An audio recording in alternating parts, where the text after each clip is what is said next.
Alright, good morning everybody. Assalamualaikum warahmatullahi wabarakatuh.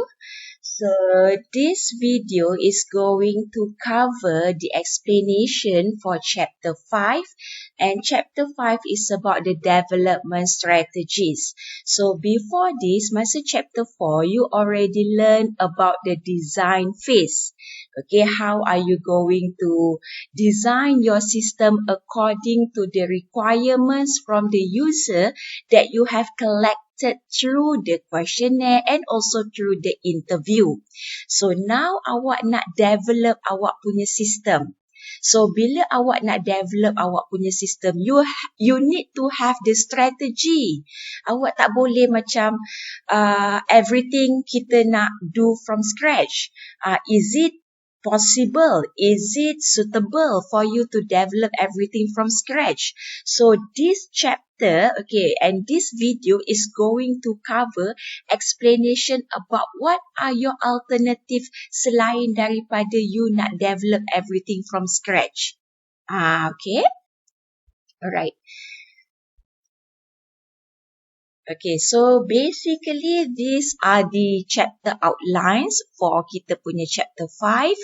So ada 6 subtopic under this chapter 5. So we are going to cover everything through this video. Okay. Alright. So the development strategies overview.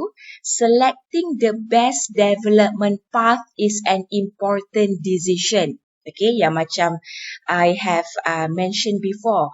Is it suitable for you to develop everything from scratch? Berbaloi tak dari segi costing? Kan, ada tak alternatif lain selain daripada awak nak develop daripada scratch? Okay, so these are the 3 key issues that you have to consider. Okay, so you need to consider about the trends. Adakah trendnya sekarang ialah web-based software solution? Ataupun trendnya sekarang lebih kepada mobile apps? Ataupun trendnya sekarang lebih kepada 5G punya teknologi? So you need to think about the trend. And awak kena pastikan trend awak tu bersesuaian dengan user awak. Awak tak boleh nak develop a system ataupun an application yang menggunakan 5G di dalam kawasan yang mungkin rural areas yang 3G pun susah. So nampak tak? Walaupun trendingnya ialah 5G, tetapi you need to make it suitable with your user. User awak 3G, so mungkin 3G lebih sesuai dengan web-based punya software. Ataupun mungkin awak punya user tu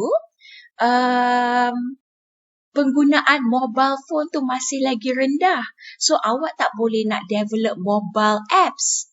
Okay, so awak kena fikirkan, even though the trending is up to date, tetapi awak kena sesuaikan dengan awak punya kehendak user. And then we have the software outsourcing options. Kan, you said that kita tak sesuai nak develop everything from scratch because we do not have enough expertise. So can we outsource? Can we hire other person to actually develop our system? Boleh ke tak boleh? Okay, and then yang tadi I mentioned about the apa orang kata develop from scratch tu is apa yang kita panggil sebagai in-house software development. In-house software development. Okay, so maksudnya dia in-house ni ialah kenapa dia tak nak ni? Okay, so in-house tu ialah dari segi apa orang kata, in-house tu ialah kita develop daripada scratch. Okay. Alright. So web-based software trends, okay, the internet lah. When we talk about the web-based, internet menjadi tulang belakang. Internet becomes the backbone. Tak ada internet, awak punya web-based software tak boleh nak berjalan. Okay, and when we came across the web-based software, kita akan came across juga satu term yang dipanggil sebagai software as a service. So apa ni software as a service? Okay. So the Software and Information Industry Association, SIIA, is an industry group that focus on the digital economy. Kan? So when we talk about the digital economy, kita dah no longer implement the brick and mortar punya economy. Ingat tak brick and mortar tu apa? Brick and mortar tu ialah kedai fizikal. So this SIIA believes that the concept of software as a service is redefining the way the companies develop and deploy the information system. Maksud software as a service ni bermaksud kalau sebelum ni kita menggunakan manual kertas. Sebelum ni kita menggunakan manual files. Now kita dah menggunakan web-based software. Kalau sebelum ni kita menggunakan Excel untuk kita nak catat all the inventory stock. So now kita dah ada satu sistem, satu web-based system untuk kita nak check the stock secara lebih cepat, secara lebih tepat. Okay. Alright, so when we have the software as a service, we change the software marketplace. You can see that we have the software vendors. Kan? Software vendor ni apa? Software vendor ni ialah penjual-penjual ataupun penyedia-penyedia software solution. Kan? Contohnya macam before this yang I have explained to you about point of sale system. Kan? Point of sale system tu ialah sistem yang digunakan oleh cashier. Jadi akan ada satu vendor ataupun satu company yang menjual that point of sale system ni kepada hypermarket, kepada supermarket, kepada grocery store. Dia yang menyediakan, dia yang menjual that particular solution kepada companies lah. Okay.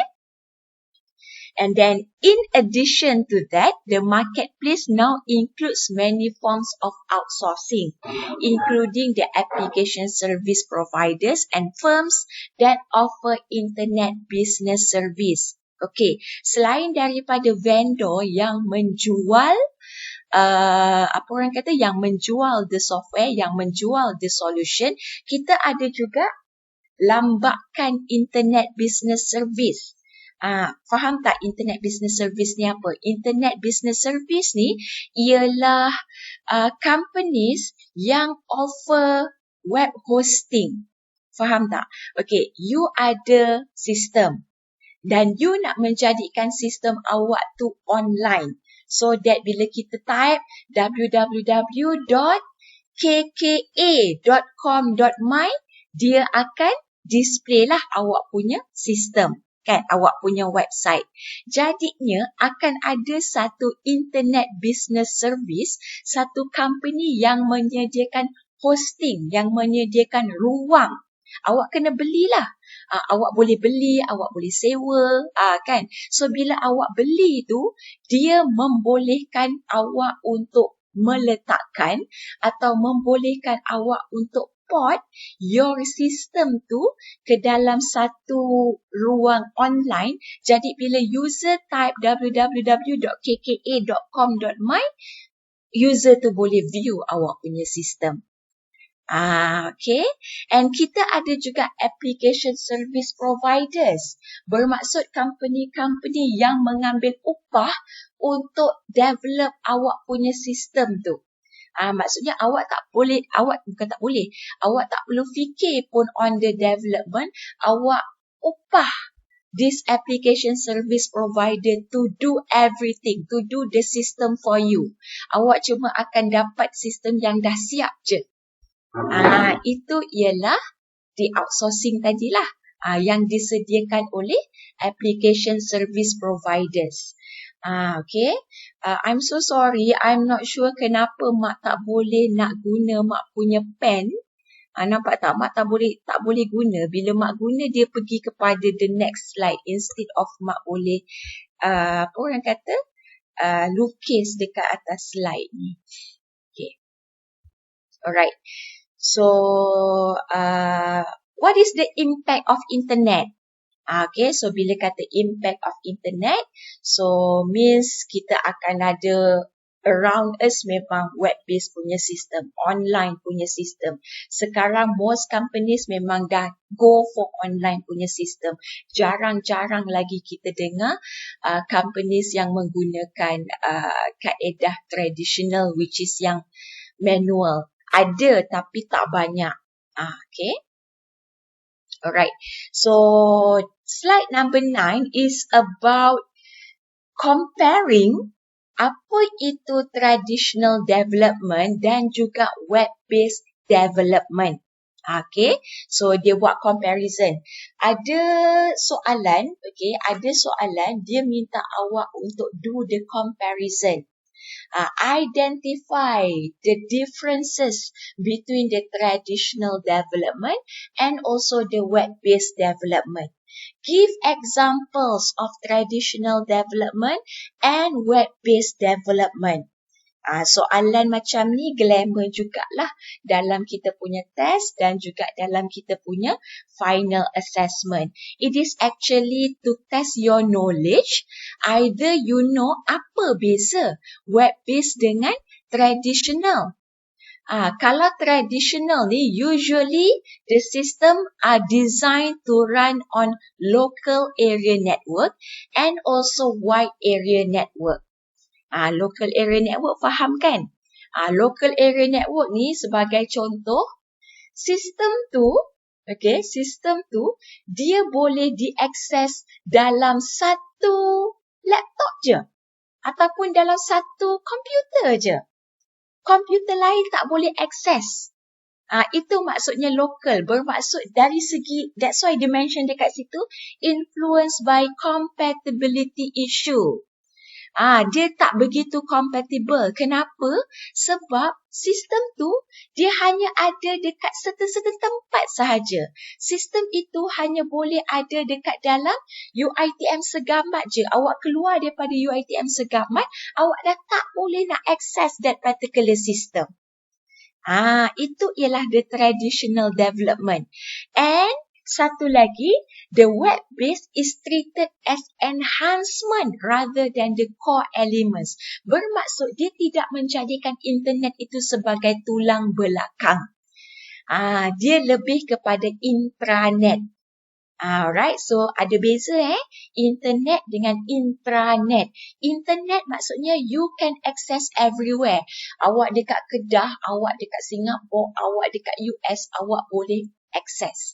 Tetapi intranet bermaksud the system can only be accessed dalam certain area sahaja. Contohnya apa ya? Sebab sekarang pun sistem UiTM kebanyakannya kita dah internet. Kita dah tak ada lagi yang intranet. Tapi intranet ni bermaksud macam itulah. Okay, that particular system awak kena masuk dekat dalam kawasan UiTM baru awak boleh akses menggunakan Wi-Fi UiTM. Tapi bila awak dah keluar UiTM, you can no longer use the Wi-Fi UiTM kan? So awak tak boleh nak access that particular system. Itu namanya ialah intranet. Alright? Berbeza dengan web-based development. Web-based development menjadikan internet tu sebagai backbone. That's why dia ada internet-based framework. Contohnya macam .NET ataupun WebSphere. So you can Google, okay, apa itu .NET dan apa itu WebSphere. Alright? And kita menggunakan internet ni for everything. Sebagai dia punya platform, sebagai communication, sebagai everything lah. Sebagai input, sebagai output, sebagai reporting. Okay, and web-based software usually requires the additional layers, kita panggil sebagai middleware. Alright, okay. The next section ialah about the outsourcing option. Okay, outsourcing ni bermaksud awak fikirkan macam, oh kita tak cukup, apa orang kata, kita punya internal programmer tak cukup kuat lah untuk nak develop kita punya sistem. So why not kita hire orang luar untuk bantu kita develop. Okay, untuk bantu kita develop. Tapi ada fees lah. Ada fees dan dia selalunya akan ada kontrak. Sama ada kontrak itu bersifat temporary ataupun long term. Okay. Alright. So, okay. When we talk about fees tadi, okay, kan tadi kan sebab kita upah orang tau. Kita upah orang untuk develop the software untuk kita. So, kita kena bayar dia. So, nak bayar dia tu, kita ada 3 jenis pembayaran. The first one ialah fixed fee, the second one ialah subscription model, and the third one ialah usage model. Kalau fixed fee ni bermaksud dia dah ada a set fee based on a specified level of service and user support. Contohnya, bila awak nak buat satu-satu website, awak hire orang lain untuk develop for you, and that company ataupun that particular person dah tetapkan satu fixed fee. Oh, kalau kita buat website, satu page RM50. Dia dah ada fix. Dan dia takkan turun, dia takkan counting, dia takkan negotiate. Itu dah memang fix. Satu page RM50. Ada sound, ada photos, ada text, ada animation, ada video. Contoh. Okay, fix RM50. Itu yang murah yang. Ada juga yang menetapkan 1 to 5 pages of website yang display information sahaja 1,500. Kalau nak ada additional features ni macam nak ada chatting, online chatting, itu harga lain. Nak ada nak ada feedback form, itu dah harga lain. Ada juga macam tu. Okay. So buat duit kan? You also boleh buat duit bila awak graduate nanti. By doing this, apa orang kata? Side income lah. Okay. Ataupun fees yang kedua ialah subscription model. Dia based on subscription. Sistem ini will be installed dalam 3 laptop. So kalau 3 laptop berapa? 3 laptop RM5,000. Kalau misal kata 6 laptop RM10,000 tapi dapat diskaun jadi RM9,500. 500 je dia punya diskaun. Kalau misal kata nak install untuk 30 PC dah berapa ribu. So you can imagine kita punya lab tu kan, lab kita tu kita sewa tau PC-PC tu. So you imagine satu lab sekarang kita ada 20 PC. Satu lab 20 PC, berapa kita bayar kepada vendor tu? Untuk tujuan, apa orang kata? Untuk tujuan penyewaan PC tu kepada pelajar. Sama juga macam ni, katil-katil, almari-almari dekat hostel, dekat college tu. Kita sewa. So you imagine ada berapa bilik. Ada berapa katil. Now student tak fully occupied. Tapi UiTM still kena bayar sewa kepada kontraktor. Pernah terfikir? Tak pernah terfikir kan? Awak selalu fikir UiTM tak ada duit. UiTM nak duit kita orang. Kenapa? Sebab walaupun awak tak masuk kampus, tetapi kita tetap kena running bayar sewa-sewa tu. Okay, so kita kena tone down sikit kita punya marah tu. Okay, alright. And then the third fees ialah usage model. Usage model ni is about the penggunaan lah. Kita melihat kepada the volume of transaction. Katalah, misal kata satu hari awak punya sistem tu akan ada berapa? 10,000 purchasing transaction. So kalau 10,000 purchasing transaction tu, berapa dia charge based on the usage model? Ataupun kalau yang itu mungkin awak susah sikit nak relate, kita relate kepada awak punya penggunaan wifi lah. Yang awak beli daripada telco luar kan, awak beli daripada Maxis, awak beli daripada Celcom, Digi, U-Mobile dan sebagainya. Dia based on awak punya usage kan. Kalau penggunaan awak berapa? 1 gig, berapa dia punya payment?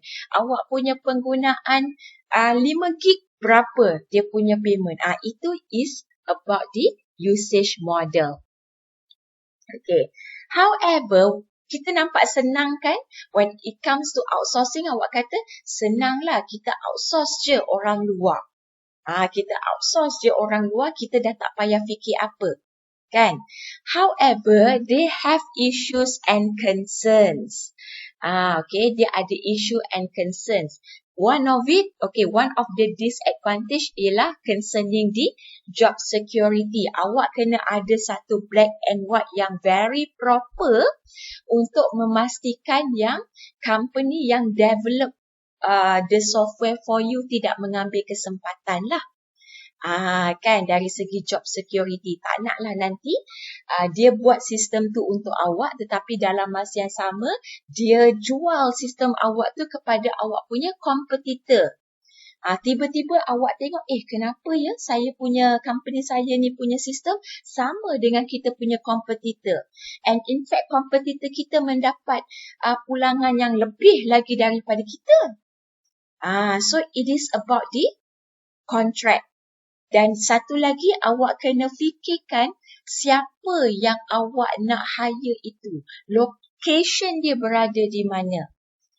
Kalau misal kata awak nak hire company luar untuk develop the system for you, dan company luar itu berada di mana Cambodia contohnya. Kan? Berbaloi ataupun tidak? Awak kena tengok dari segi mata wang. Tidak berbaloi untuk awak nak ask company luar, company luar yang mata wang dia lebih tinggi. Awak nak upah orang daripada Korea. Awak kata trending sekarang ialah Korean punya programmer. Tetapi berbaloi tak dari segi mata wang? Awak nak hire US. Okeylah. Betul, in terms of technology, they might be, lebih ke depan berbanding dengan kita. Tapi dari segi mata wang, berbaloi ataupun tidak.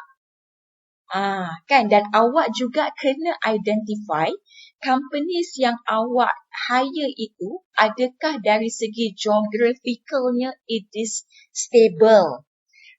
Janganlah hire company luar yang berada di kawasan yang gempa bumi, di kawasan yang ada any outbreaks. So, nanti apa-apa jadi, macam mana dia nak siapkan awak punya projek. So, itu ialah about the issues and concern. Okay, dia bukan simply macam, kita dah hire orang luar, kita relax, goyang kaki, tak payah fikir apa. Tidak ya, you have to think about the concerns, you have to think about the security, you have to think about the contract, about the payment, about the currency exchange dan sebagainya. Okay, let's say awak cakap, awak fikir yang, alright, so now I think we have sufficient expertise. Kan? Awak kata programmer yang berada di dalam company awak dah cukup kuat untuk develop the software. So, itu yang kita panggil sebagai in-house software development. In-house ni pula dia ada dua jenis. Sama ada awak nak make ataupun awak nak buy. Okay, make ni bermaksud awak memang develop everything on your own. Awak develop everything from scratch. Kan? Kalau buy ni pula bermaksud awak beli software package daripada certain vendor dan awak personalize mengikut kehendak awak. Kan, contoh buy ni, kalau misal kata I want to give you a simple example, beli Maggi lah. Buy, beli Maggi. Maggi tu dia dah memang ada dia punya package yang tersendiri kan. Ada dia punya mie, ada dia punya perencah, ada dia punya apa orang kata sayur-sayur tu lah. Okay. Tapi awak personalize. Awak tambah telur, awak tambah ayam goreng. Sebab awak nak personalize mengikut tekak awak. Kan? Senang tak? Senang juga sebab awak dah beli Maggi tu. Kan? Maksudnya separuh kerja awak, separuh tugas awak tu dah diselesaikan dengan membeli Maggi tu. Awak cuma personalize, tambah telur, tambah ayam goreng, tambah cili, suka pedas. Tapi kalau make ni, everything daripada scratch. Tak ada beli Maggi, kena beli tepung yang. Beli tepung, adun tepung, jadikan Maggi. Itu maksud ataupun itu ialah perbezaan make. Make everything awak buat sendiri. Perencah awak buat sendiri. Susah tak? Susah kan? Okay. Tetapi dia akan based on dia akan bergantung kepada awak punya preference dan bergantung kepada requirements from awak punya user lah. Kan kalau misal kata awak fikir lebih berbaloi untuk make, kita make lah. Kalau lebih berbaloi untuk buy, kita buy. Kan? Kalau misal kata kita develop the software tu secara in-house, maksudnya make lah ni. Make, awak develop everything secara sendiri. Macam mak kata tadi kan, kita tak beli Maggi tapi kita kena beli tepung. Kita kena ayak tepung, kita kena uli tepung, jadikan dia Maggi. Kan? Apa dia punya kelebihan? It will satisfy the unique business requirement. Kenapa dia satisfy? Sebab awak dah memang do daripada scratch dan jadi bila awak buat daripada scratch, awak dah memang fikirkan on all the possible requirements from the user. So, dia akan ada minimize changes sebab awak dah fikir daripada awal. Dan dalam masa yang sama, it will develop the internal resource and capabilities. Dia akan upgrade the skills of your programmer. Sebab everything awak buat on your own. Kan? Tetapi kalau misal kata awak buy, kan? Okay, awak buy, awak purchase software package, awak beli Maggi tu dah siap-siap. Kan? Lower the cost. Okay, lower the cost. Less time to implement, betul kan? Awak cuma masak je Maggi tu, tambah telur, tambah ayam goreng, tambah cili, dah personalize, ikut kehendak awak. Proven reliability and performance benchmark. Kalau dah kata Maggi tu, dia dah memang ada dia punya benchmark dia. Dia dah memang ada dia punya reliability dia. Kan? Maksudnya dia dah ada dia punya standard dia dah. Okay. Tetapi, any future upgrades must be provided by the vendor. Kalau tiba-tiba awak nak customize the Maggi menjadi spaghetti Maggi, tak boleh lah. Awak kena minta pertolongan vendor tu untuk jadikan Maggi tu sebagai spaghetti Maggi. Awak tidak ada hak untuk nak ubah sendirinya, awak tak boleh. Awak kena melalui the vendor. Okay. Less technical development staff. Kan sebab awak dah beli.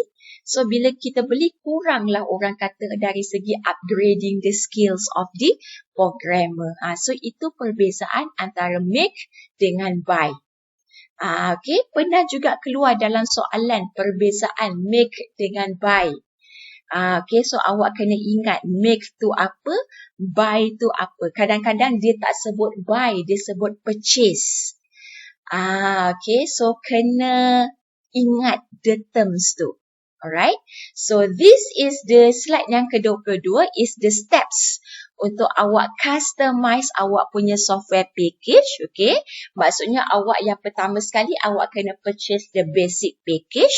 Kemudian step yang kedua awak negotiate on the enhancement. Apa penambahbaikan yang awak perlukan? Lepas tu awak akan purchase with permissible license lah. Okay. Alright.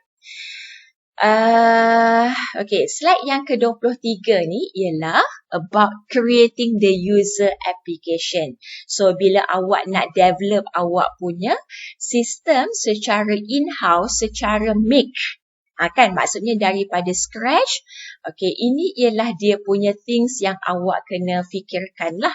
Selalunya, awak kena fikir sama ada the application that you are going to develop from scratch itu menepati ataupun tidak dengan the business requirements.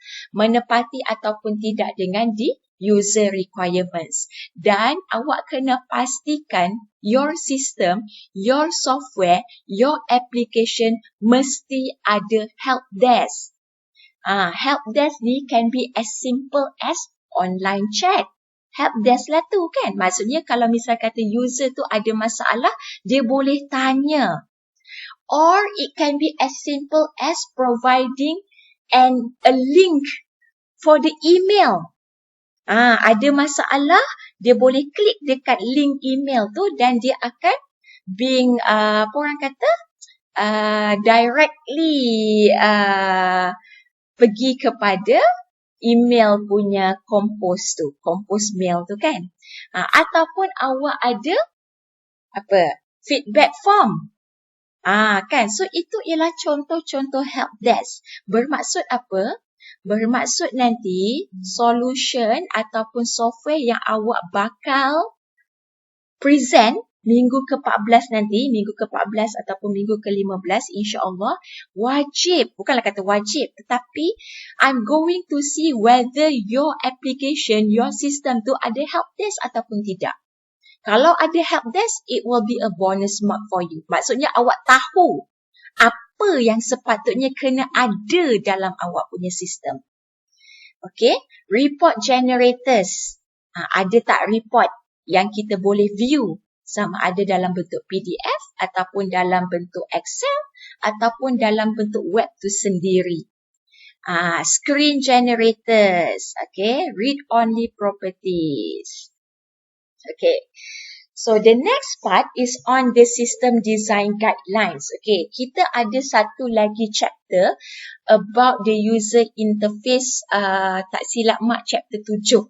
Okay, so chapter 7 tu dia lebih deep, lebih mendalam tentang how are you going to design your interface. So, yang sekarang ni baru surface je lah. Okay, baru surface je. Alright, so when it comes to design, awak kena tengok design tu dari segi data, dari segi user dan juga dari segi sistem. Okay, then awak tanya dengan mak, apa beza design, apa beza data, user dan juga sistem. Okay, when it comes to user, awak kena consider on user tu punya flexibility. Okay, bahagian mana yang user tu perlu letakkan input, bahagian mana yang user tu perlu view output. Kan? Okay, let's say user dah register. Okay, user dah register, user dah save. Bermaksud sekarang ni bila dah register, data user tu dah ada dekat dalam database, betul kan? Okay, lepas tu user tu log in. After log in, it is a good thing sekiranya awak punya main page tu dia ada Welcome Ahmad. Mana dia dapat Ahmad tu? Ahmad tu datangnya daripada database sebab orang ni dah register. Kan? So, dari situ kita nampak, maksudnya dia fleksibel. Kalau misal kata orang tu dah register, dia log in, lepas tu dia kena key in semula nama dia, maksudnya apa?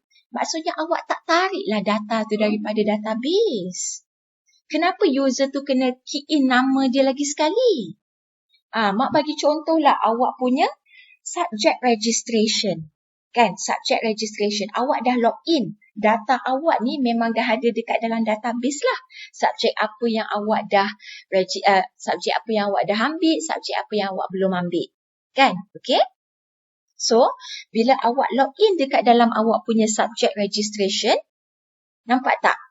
Dia dah memang akan tarik daripada database subjek apa yang awak ambil kali pertama, subjek apa yang awak ambil kali kedua, subjek apa yang awak belum ambil lagi. Kan, dia dah tarik daripada database. So, kalau misal kata awak log in dan awak kena pilih pula subjek apa yang awak dah ambil, subjek apa yang awak belum ambil daripada satu senarai yang panjang, itu dia tak fleksibel lah.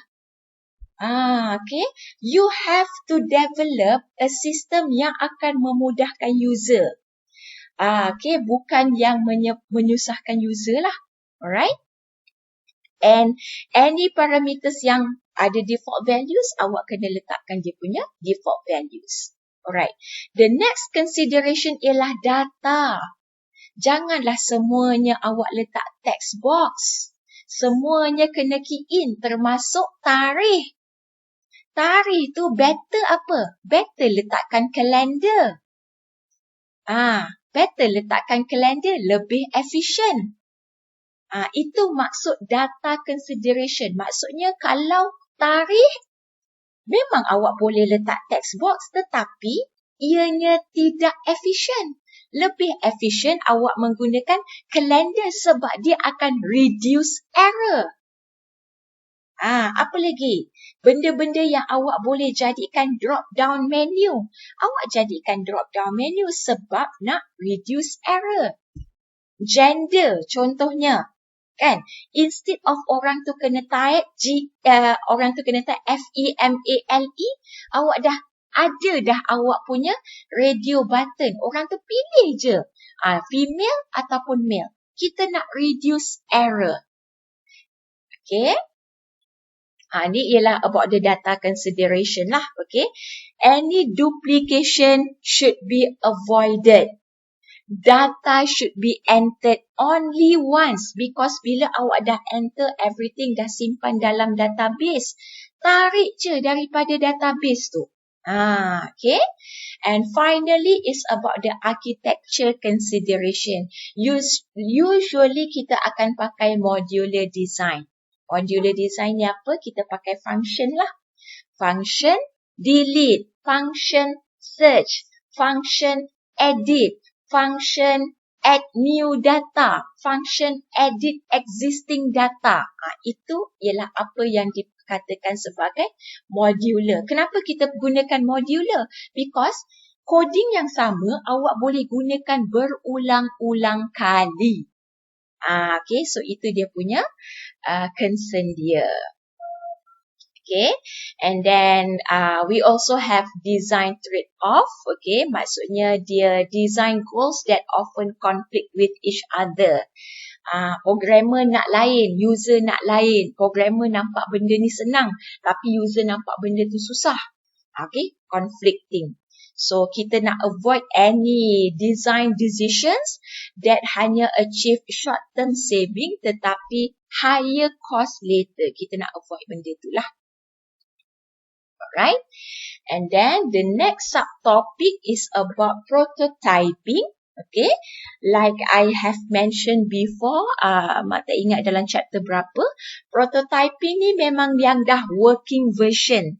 Tetapi kita belum launch lagi because kita still kena test the prototyping. Okay. So, jadinya kita ada 3 jenis prototyping. We have the system prototyping, design prototyping, and also throwaway prototyping. Alright. I want to, orang kata, ingatkan kepada awak, I want to remind you, if you Google, ada berlambak lagi jenis prototyping selain daripada 3 yang disenaraikan di dalam slide. Okey, tapi macam mana yang mak pesan? Kita punya kiblat ialah textbook.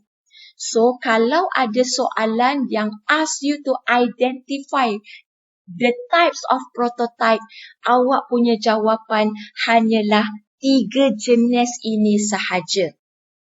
Bila awak bagi jawapan lain, mak tahu awak memang tak refer kepada slide atau sebaliknya awak refer kepada Google. Ramai senior awak yang buat macam tu. Okay, dia Google, dia ambil jawapan dia kat Google. Sedangkan itu Google bukan kita punya kiblat. Google hanyalah kita punya additional reference. So, sistem prototype dengan design prototype. Sistem prototype tu maksudnya sistem lah. Kan awak punya, apa orang kata, awak punya sistem yang dah di-develop. Tetapi kalau design ni dia atas kertas lah.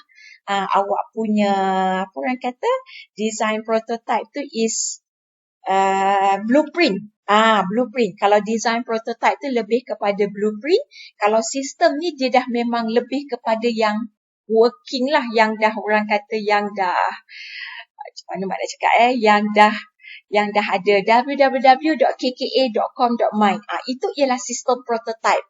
Awak dah ada the system. Tapi kalau design prototype ni dia baru blueprint on paper. Tapi dia prototype juga. Dia prototype juga. Okay, so maksudnya bila awak pergi meeting, tak semestinya awak kena menghasilkan sistem yang dah siap. Awak boleh menghasilkan satu blueprint yang dah siap juga. Okay. And then we have the throw away prototyping. Throw away ni maksudnya kita throw away. Kalau misal kata tak menepati kriteria, kita buang. Tak menepati kriteria, kita buang. Itu ialah throw away. Awak boleh Google. Yang ini mak bagi kebenaran. Awak boleh Google apa beza sistem prototyping, design prototyping and also throw away prototyping. Ataupun kalau awak dapat digital textbook, boleh cari juga dekat dalam digital textbook. Better awak cari dalam digital textbook dululah, baru daripada Google. Okay, so ini the benefits of the prototype and also the potential problems. Okay, I don't think I have to explain in detail because mak rasa sebelum ni mak dah explain. Okay, and then these are the powerful tools untuk kita hasilkan prototype. Okay, kita ada case tools, application generators, report generators, screen generators, fourth generation language. Okay, so ni ialah dia punya tools lah. Alright. Okay, this is other modeling tools. Alright. The last part dalam kita punya chapter 5 is about codes. Okay, codes. Jadi, bila awak develop awak punya sistem ni, tak semestinya everything awak kena gunakan long form. Awak boleh gunakan short form, awak boleh gunakan codes. Short form tu ialah codes lah. Okay, so what is codes? Okay, code is a set of letters or numbers that represent a data item. Usually, it is used to simplify the output, input, and also the data format. So, codes can be used in many ways. Okay? Because codes are shorter than the data they represent, dia akan save the storage space and cost, reduce the transmission time, and also decrease the data entry time. Okay, codes also can be used to reveal or conceal information. For example, kalau kita tengok dekat supermarket, okay, kita tengok kita punya barcode, okay, barcode coklat ke, barcode buku ke, alright, okay, yang kita nak beli, yang kita nak purchase tu, okay, dia akan ada dia punya serial number kan, okay, so mungkin dalam serial number tu, the last 2 digits tu referring to the, mungkin the discount, the last 2 digit tu mungkin referring to the colours, The last 2 digit mungkin referring to the dates. Okay. And bila kita ada codes, kita akan reduce the data input errors. Because bila kita ada code, kita lebih senang ingat. Kan? Macam awak punya subjek pun, mak akan tanya, kod apa yang belum ambil? Awak akan cakap, oh mak, kita belum ambil ISP 250. Awak akan fikir awak punya kod kan? Awak tak cakap, mak, kita belum ambil lagi Information Systems Development. Kan panjang tu. Kan? Okay? Alright. So, types of code. Ada berapa ni? 1, 2, 3, 4, 5, 6, 7. Ada 7 semua sekali. Daripada sequence sampailah kepada action codes. Alright. Sequence. Sequence ni dia sequence lah. Numbers or letters assigned in a specific order. Dan selalunya dia hanya indicate the sequence. Dia tidak ada maksud lain. Kan? Awak punya student ID tu ialah sequence lah. 2020 diikuti dengan apa-apa-apa-apa. Dia tidak ada maksud lain. Dia tidak ada maksud tertentu lah. Dia tidak ada maksud tertentu yang very specific. Cuma kita boleh tahu yang kalau misal kata 2020 ni, dia batch 2020. Kalau 2019, dia batch 2019. Kita cuma boleh tahu benda tu je. Kan? Sama juga kalau macam dia bagi contoh dekat sini ialah nak apa orang kata? Identify staff. Kalau misal kata orang tu punya staff ID ialah 584, maksudnya dia ni yang di-hired kemudian. Orang yang 433 tu di-hired lebih dahulu. Sebab dia ikut sequence. Orang yang masuk kerja dulu dia akan dapat nombor yang awal lah. Kalau dia dapat nombor yang lambat, maksudnya dia masuk kerja kemudian. Macam tu. Okay, so itu ialah sequence code. The next one, kita ada block sequence code. Block ni dia akan pakai blocks untuk different classification. Contohnya, kalau kita tengok yang nombor 1 sampai nombor 3 ni, yang start dengan 1 sampai nombor 3 ialah diploma courses. Sebab tu awak belajar apa dulu? CSC 126. So, 1 tu, start dengan 1 tu ialah diploma course lah. 116, diploma course. ISP 250, dia start dengan 2, pun diploma course. Lagi apa? CSC 301, 3, pun diploma course. Tapi bila awak pergi kepada degree nanti, dia akan start dengan 4.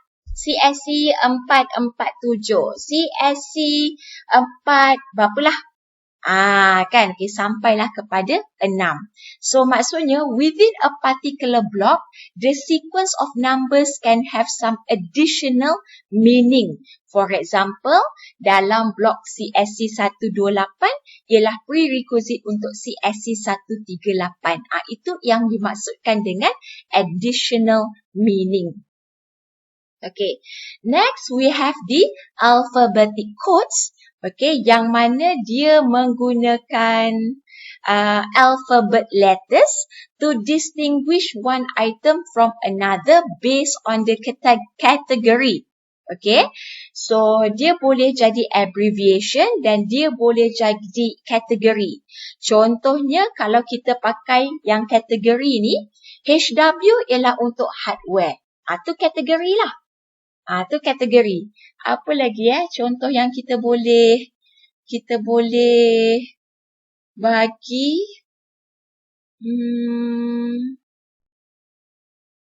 susah pula mak nak cari dia punya contoh lain. Tapi macam tu lah. Dia ada dia punya group of related items. So, kalau misal kata dia bermula dengan HW, itu ialah dalam kumpulan hardware. Dikategorizekan. Kalau abbreviation ni maksudnya abbreviation ni apa kita panggil? Nama pendek dia. Contohnya kalau JHR ialah Johor. Kan? Apa lagi? KS, Campus Segamat. Apa lagi SEL, Selangor. Dan abbreviation ni ialah things yang orang dah memang familiar. Kalau letak JHR je, orang memang tahu tu Johor. Orang bukan kata JHR tu Johar ke, Jauhari ke, tak. JHR memang Johor. SEL, Selangor. SA, Shah Alam. KS, Campus Segamat. Orang dah memang akan tahu. So, itu ialah abbreviation. Alright. The next type of code ialah significant digit codes. Significant dia bagi contoh dekat sini ialah postal code. Macam kita 85000. So maksudnya dia dah ada significant 8500 ni dia mesti dalam kawasan Segamat daripada UiTM sampai bandar Segamat contohnya. Kan, lepas tu apa lagi? Kalau macam kampung mak dekat Keluang tu pakai 86000. So 86000 ni memang Keluang.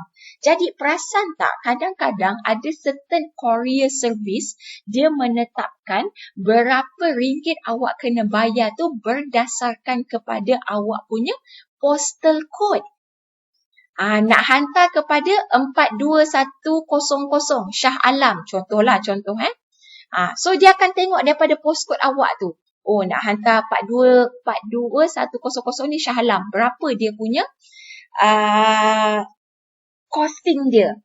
So itu ialah significant digit codes. Alright. The next one, derivation codes. Derivation ni selalunya kita boleh tengok kepada, awak boleh tengok dekat majalah, kan? Awak boleh tengok dekat komik, dia akan ada macam dia punya codes dia. Codes tu kita panggil sebagai derivation codes.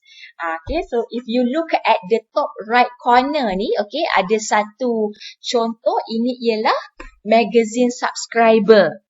So dia adalah dekat situ dia punya certain meaning. Ada ADE tu maksudnya dia punya author. 34 tu maksudnya dia punya address. EBE tu ialah dia punya location dan sebagainya lah.